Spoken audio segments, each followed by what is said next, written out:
2019 Mercedes-Benz G-class, we barrel down a mountain in Benz's all-new Geländewagen. Schöckl is a scenic, 47-41-foot mountain peak that stands proud of the landscape surrounding Graz, Austria, not far from the Magna Steyr assembly plant where the Mercedes-Benz G-class SUV is still largely hand-built under contract for the three-pointed star that will remain the case after the first all-new G-class in almost 40 years debuts at the 2018 Detroit Auto Show. A hot spot for hikers and mountain bikers, the Schöckl's significance to the auto world lies in the 3.5 miles of steep, rock-strewn goat paths that cut down its flanks and across the switchback tarmac road that leads to its summit. This is the spiritual home of the Geländewagen, which, despite its advanced age and ritzy price tag, remains one of the world's foremost production off-roaders. And to assuage any concerns that its engineers have grown soft from decades of upgrading the same old military rig for use by well-heeled civilians,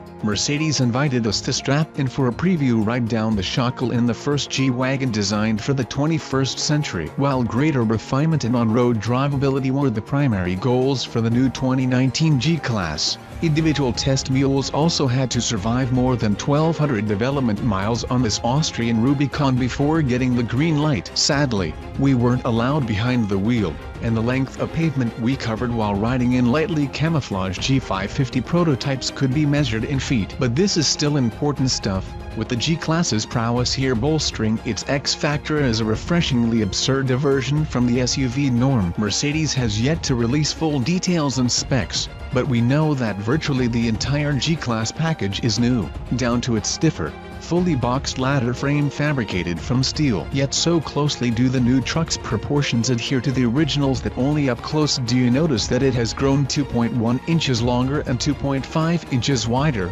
with an additional 1.6 inches between the axles. Small numbers that result in a notably roomier and more usable cabin, particularly for rear seat riders. Larger disc brakes front and rear necessitate that entry-level G550s where at least 18-inch wheels, 19s and 20s also will be available, with the high-performance Mercedes-AMG G63 version expected to roll on 22 inches and gain the vertically slatted Panamericana grille that's spreading across the sub-brand's lineup. Thanks to smarter engineering and the use of lightweight materials, such as aluminum for the hood and doors, Mercedes says that curb weights should come down by about 300 pounds versus existing models, which in our testing have weighed nearly 6,000 pounds.